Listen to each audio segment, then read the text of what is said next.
Hello students, welcome my YouTube channel. बेटा एक बार फिर से आ गए हम आप लोगों के लिए यूपी टीजीटी पीजीटी एग्जाम के लिए हिंदी में आदिकाल से संबंधित महत्वपूर्ण प्रश्न लेकर। और ये बेटा हमारा आदिकाल से संबंधित दूसरा वीडियो है।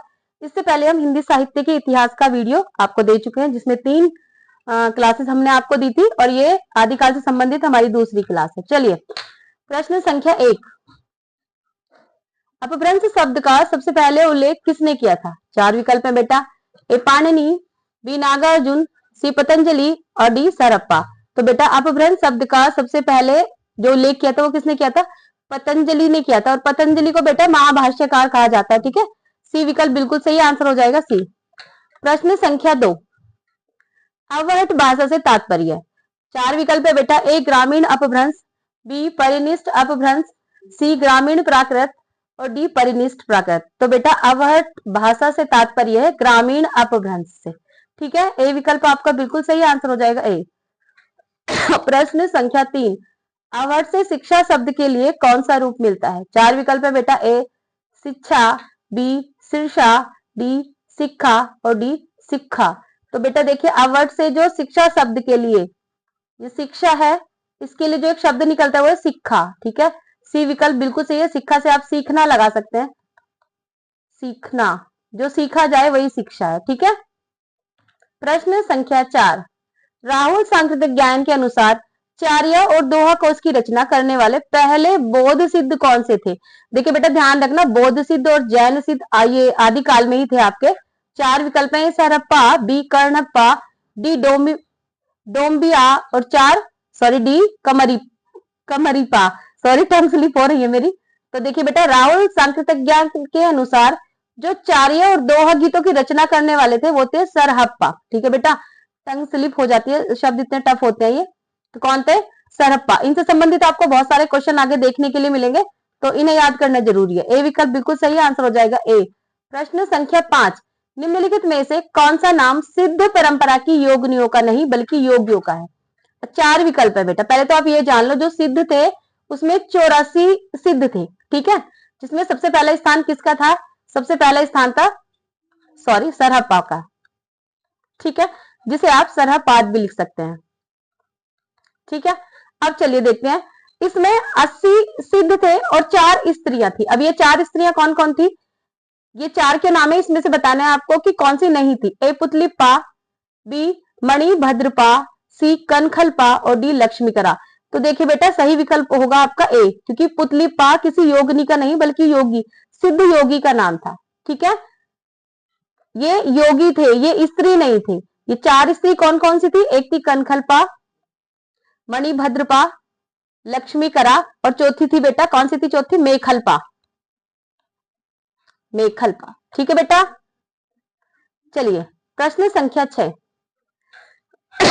अधिकांश साहित्यकारों के अनुसार हिंदी के प्रथम कवि। 4 विकल्प है। ए कबीर, बी सूरदास, सी सरहपाद और डी विद्यापति। तो बेटा अधिकांश साहित्यकारों के अनुसार हिंदी के जो प्रथम कवि हैं वो है सरहपाद। ठीक है, क्योंकि ये आदिकाल के कवि थे। कौन से कवि थे ये आदिकाल के कवि थे। और ये बाकी कबीरदास, सूरदास, ये कौन से थे? ये बेटा भक्ति काल के कवि थे, भक्ति काल। ठीक है, और विद्यापति भी आपके आदिकाल के थे। ठीक है, प्रश्न संख्या 7, हिंदी के किस इतिहासकार के मतानुसार शालिभद्र सूरी हिंदी के प्रथम कवि हैं? 4 विकल्प है। ए डॉक्टर गणपति चंद्र गुप्त, बी डॉक्टर नगेंद्र, सी डॉक्टर राम कुमार वर्मा और डी डॉक्टर धीरेन्द्र वर्मा।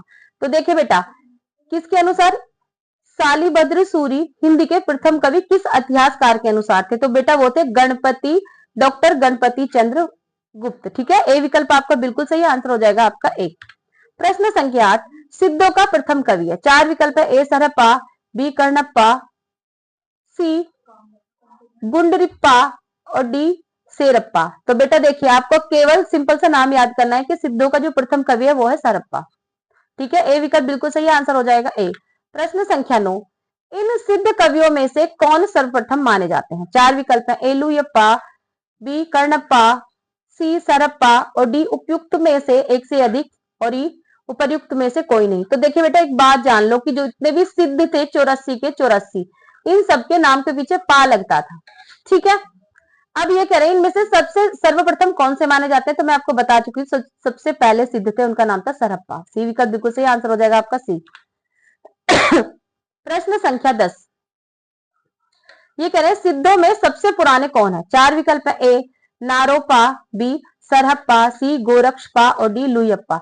तो बेटा सिद्धों में जो सबसे पुराने हैं वो 84 है, सॉरी वो सरहप्पा है, और सिद्धों की संख्या कितनी है 84, जिसमें से 80 पुरुष हैं और 4 स्त्रियां हैं। ठीक है, चलिए प्रश्न संख्या 11, सरहपाद को हिंदी का प्रथम कवि माना। ए राम कुमार वर्मा, डी आचार्य रामचंद्र शुक्ल, सी हजारी प्रसाद द्विवेदी और डी पंडित राहुल सांकेतिक ज्ञान। तो देखिए बेटा सरहप्पा को हिंदी का प्रथम कवि जिसने माना है वो कौन है, पंडित राहुल सांकेतिक ज्ञान। डी विकल्प बिल्कुल सही आंसर हो जाएगा डी।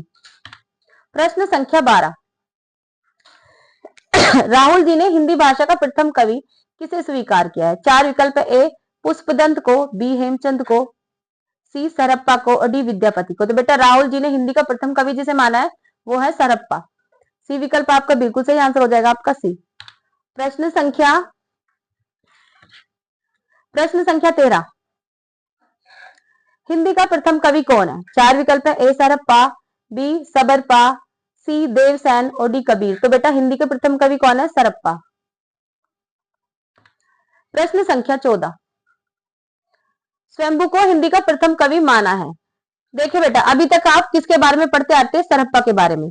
ऐसा नहीं है केवल एक ही कवि को हिंदी का प्रथम कवि मान लिया गया है, जितने भी अलग अलग कवि थे सबने अपनी अपनी थीसिस अलग अलग पढ़ी है, सबने अपनी किताबें अलग अलग पढ़ के अलग अलग थीसिस लिख के सबका निर्णय अलग अलग रहा है, अलग अलग कवियों के बारे में रहा है।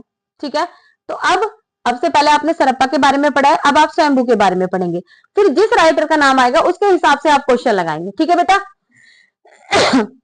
स्वयंभू को हिंदी का प्रथम कवि माना है ए राम कुमार वर्मा ने, बी रामचंद्र शुक्ल ने, सी हजारी प्रसाद द्विवेदी ने और डी राहुल सांकेतिक ज्ञान ने। तो बेटा स्वयंभू को हिंदी का प्रथम कवि किसने माना है, राम कुमार वर्मा ने। ए विकल्प बिल्कुल सही आंसर हो जाएगा आपका ए। प्रश्न संख्या 15, सहजयान के प्रवर्तक हैं। ए सरहप्पा, बी सबरपा, सी लुयप्पा और डी कर्णप्पा। तो बेटा देखिए सहजयान के प्रवर्तक कौन है, सरहप्पा। ए विकल्प बिल्कुल सही आंसर हो जाएगा आपका ए। प्रश्न संख्या 16, सिद्धों से संबंधित रामचंद्र शुक्ल के कौन से कथन सही हैं। चार कथन दिए हुए हैं बेटा और सही विकल्प भी 4 है। ठीक है, ए वज्रयान में आकर महासुखवाद का परिवर्तन हुआ, बी नाथ पंथ सिद्धों की परंपरा से नहीं निकलता, सी सिद्धों का साहित्य शुद्ध साहित्य के अंतर्गत नहीं आता और डी सिद्धों की बानियां साकेतिक नहीं है। तो देखिए बेटा ये कह रहे 4 विकल्प दिए हुए, 5 विकल्प इन्होंने दिए, इनमें से कौन सा सही है। तो देखिए बेटा इनमें से ए विकल्प बिल्कुल सही है, पहला और तीसरा। पहला क्यों सही है, ये कह रहे हैं कि वज्रयान से आकर महासुखवाद का परिवर्तन हुआ, ये बिल्कुल सही है। और तीसरा कह रहा है सिद्धों का साहित्य शुद्ध साहित्य के अंतर्गत नहीं आता। ठीक है, सिद्धों का साहित्य बेटा शुद्ध साहित्य के अंतर्गत आता ही नहीं है। ठीक है, ए विकल्प बिल्कुल सही आंसर हो जाएगा आपका ए। प्रश्न संख्या 17, तिब्बत के 84 सिद्धों की परंपरा कौन से सिद्ध से आरंभ हुई। देखिए मैं बार बार कह रही हूँ बेटा सिद्ध कितने थे, सिद्ध 84 थे, जिसमें से 80 स्त्री थी और 4 पुरुष, 80 पुरुष थे और 4 स्त्री थी। ठीक है, 4 विकल्प ए नारोपा, बी लुयप्पा, सी सरहप्पा और डी सबरीपा। तो देखिए बेटा मैंने पहले भी कहा सिद्धों के पीछे पा लगता है, लेकिन जिससे परंपरा जो प्रारंभ हुई वो है सरहप्पा। सी विकल्प बिल्कुल सही आंसर हो जाएगा सी। प्रश्न संख्या 18, पुष्प या पुंड को हिंदी का प्रथम कवि किस आलोचक ने माना है। ठीक है, 4 विकल्प है, ए राहुल सांकेतिक ज्ञान ने, बी दशरथ ओझा ने, सी राम विलास शर्मा ने और डी शिव सिंह सेंगर ने। तो देखिए बेटा पुष्प या पुंड को हिंदी का प्रथम कवि किसने माना है, शिव सिंह सेंगर ने। डी विकल्प आपको बिल्कुल सही आंसर हो जाएगा डी। प्रश्न संख्या 19, इन सिद्धों एवं नाथों में सबसे पुराने हैं। देखिए बेटा ये जो प्रश्न दिया हुआ है थोड़ा सा अटपटा प्रश्न है, लेकिन ये फिर भी प्रोफेसर की परीक्षा में आया हुआ है, असिस्टेंट प्रोफेसर की परीक्षा में 2019 में आया है। सॉरी, इन्होंने 4 विकल्प दिए हुए हैं, ए सरहप्पा, बी मच्छिंद्र नाथ, सी कर्णप्पा और डी गोरखनाथ। अब ये कह रहे हैं सिद्धों और नाथों में सबसे पुराने। तो बेटा देखो सिद्धों में सबसे पुराने सरहप्पा है और नाथों में जो सबसे पुराने मच्छिंद्र नाथ को मानते हैं, कुछ लोग गोरखनाथ को मानते हैं। ठीक है, तो इस क्वेश्चन का आंसर आप 2 क्वेश्चन समझ के पढ़ लीजिए कि सिद्धों में सबसे पुराने सरहप्पा और नाथों में सबसे पुराना मच्छिंद्र नाथ। ठीक है, चलिए प्रश्न संख्या 20, नाथ पंथ सिद्धों की परंपरा से ही छटकर निकलता है, यह कथन किसका है? चार विकल्प है, ए डॉक्टर राम कुमार वर्मा, बी राहुल सांकृतिक ज्ञान, सी शिव सिंह सैंगव, डी आचार्य रामचंद्र शुक्ल। तो देखिए बेटा, नाथ पंथ सिद्धों की परंपरा से ही छटकर निकलता है, ये कथन किसका है? आचार्य रामचंद्र शुक्ल का। जब भी कोटेशन आता है और आपको लगे कि समझ में नहीं आ रहा है तो आप रामचंद्र शुक्ल लगा सकते हैं, क्योंकि अधिकांश कोटेशन उन्होंने ही दिए हैं। ठीक है बेटा, ये कोटेशन तो उन्होंने ही दिया है, तो डी विकल्प बिल्कुल सही आंसर हो जाएगा आपका डी। प्रश्न संख्या 21, आचार्य हजारी प्रसाद द्विवेदी ने अपभ्रंश को क्या कहा है? चार विकल्प है, ए पुरानी हिंदी, बी प्राकृताभास अपभ्रंश, सी साहित्यिक अपभ्रंश और डी परिनिष्ठ अपभ्रंश। तो बेटा आचार्य हजारी प्रसाद द्विवेदी ने अपभ्रंश को पुरानी हिंदी कहा है, ए विकल्प बिल्कुल सही आंसर हो जाएगा आपका ए। प्रश्न संख्या 22, प्राकृताभास हिंदी से क्या आशय है? चार विकल्प है, ए हिंदी, बी प्राकृत, सी पाली और डी अपभ्रंश। तो बेटा प्राकृताभास हिंदी से आशय है अपभ्रंश से, डी विकल्प बिल्कुल सही आंसर हो जाएगा आपका डी। प्रश्न संख्या 23, 10वीं से 14वीं शताब्दी के साहित्य को किस विद्वान ने आदिकाल के अंतर्गत रखा? तो देखिए बेटा, चार विकल्प है, ए आचार्य रामचंद्र शुक्ल, बी मिश्र बंधु, सी राहुल सांकृतिक ज्ञान और डी हजारी प्रसाद द्विवेदी। तो बेटा देखिए, 10वीं से 14वीं शताब्दी तक के साहित्य को जिस विद्वान ने आदिकाल के अंतर्गत रखा वो है हजारी प्रसाद द्विवेदी, डी विकल्प बिल्कुल सही है, आंसर हो जाएगा आपका डी।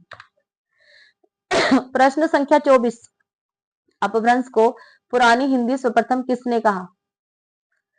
चार विकल्प है बेटा, ए जॉर्ज ग्रियर्सन ने, बी चंद्रधर शर्मा गुलेरी ने, सी रामचंद्र शुक्ल ने और डी राहुल सांकृतिक ज्ञान ने। तो बेटा अपभ्रंश को पुरानी हिंदी किसने कहा? चंद्रधर शर्मा गुलेरी ने, बी विकल्प बिल्कुल सही है, सॉरी बी विकल्प बिल्कुल सही आंसर हो जाएगा आपका बी। प्रश्न संख्या 25, पंडित चंद्रधर शर्मा गुलेरी ने किसको पुरानी हिंदी का प्रथम कवि स्वीकार किया? चार विकल्प, ए सरपाद, बी स्वयंभू, सी राजमंज और डी पुष्पदंत। तो बेटा देखिए, चंद्रधर शर्मा गुलेरी जी ने किसको पुरानी हिंदी का यानी कि अपभ्रंश का प्रथम कवि स्वीकार किया है? राजा मुंज को, सी विकल्प बिल्कुल सही आंसर हो जाएगा आपका सी। ठीक है, तो देखिए बेटा, हम आपको पूरे 25 प्रश्न पढ़ा चुके हैं। अगर आपको हमारी वीडियो अच्छी लगी हो तो इसे लाइक करें, शेयर करें और हमारे चैनल को सब्सक्राइब करें और कमेंट जरूर करें। मिलते हैं अगली वीडियो में, नमस्कार।